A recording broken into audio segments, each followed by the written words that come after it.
მეუფეშიო მკითხა რომ ნუ რაც თქვი მე განცხადებები ეს იყო შეურაცხყოფა თქვენ ეკლესია შეურაცხყოფას აყენებთ პატრიარქ შეურაცხყოფას აყენებ და ეს უნდა მოინანიო თავიდან საუბარსაც თითქმის არ მაცლიდნენ ანუ ჩემგან ითხოვდნენ ერთ სიტყვას მოინანიე და გადი მე ესე არ გავჩერდი მე ვთხარი მე მათქმევინეთ სიტყვა მე რაც ვთქვი ამას ავხსნი მეთქი მე ვთქვი ის რომ თქვენი მე სიტყვა არ გამიგია რუსეთზე რომ რუსეთი არის ოკუპანტი რუსეთი არის მტერი გინტურზე ანწუხელიძეზე ახალგაზრდები დასისხლიანებულები რო არიან ქუჩაში ერთი სიტყვა თქვენი არ გამიგია მათ დასაცავად ერთი სიტყვა არ გამიგია მთელ ამ მოვლენებზე მე უფემ თქვა რომ მე მაქო სიტყვა ნათქვამი ოკუპანტი და არ ვიცი მე სადა აქ ნათქვამი უთხარი თქვენ ბოლო დროებში არსად არ გითქვამთ ეს სიტყვა ან მოინანიე ან ჩვენ ზომებს მივიღებთ და ესე და ესეთი და ამ დროს შემოდის მამა ანდრია უკნიდან კარებიდან ესე ვზივართ და ესეთი ტონით მეუბნება რომ გადი გარეთ და რაღაცა და შენ და მე უთხარი რა ხდება რა არის მეთქი და მე უთხარი მე უკვე გასაგებია თქვენ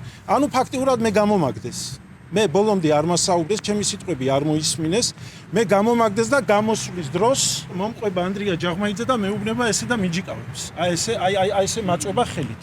მე ვთხარი ხელს რატომ ირტყა მეთქი? რატომ მიჯიკავებ ხელით მეთქი? და უცებ შეცვა მე ხელით არ გიჯიკავებ. მე ვთხარი რას ქვია, მით ან ისეთი ტონით მე საუბრება, ავიცი ალბათ უშიშროებაში ისწავლა ეს ტონი.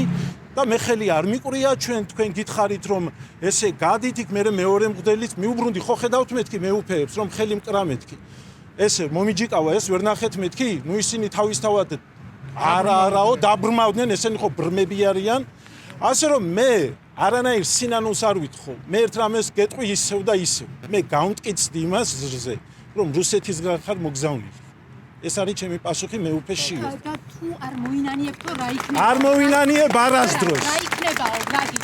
არ ვიცი რა იქნება. ჩვენ პატრიარქს ვეთქვითო და მე პატრიარქთან ვითხოვ შეხვედრას.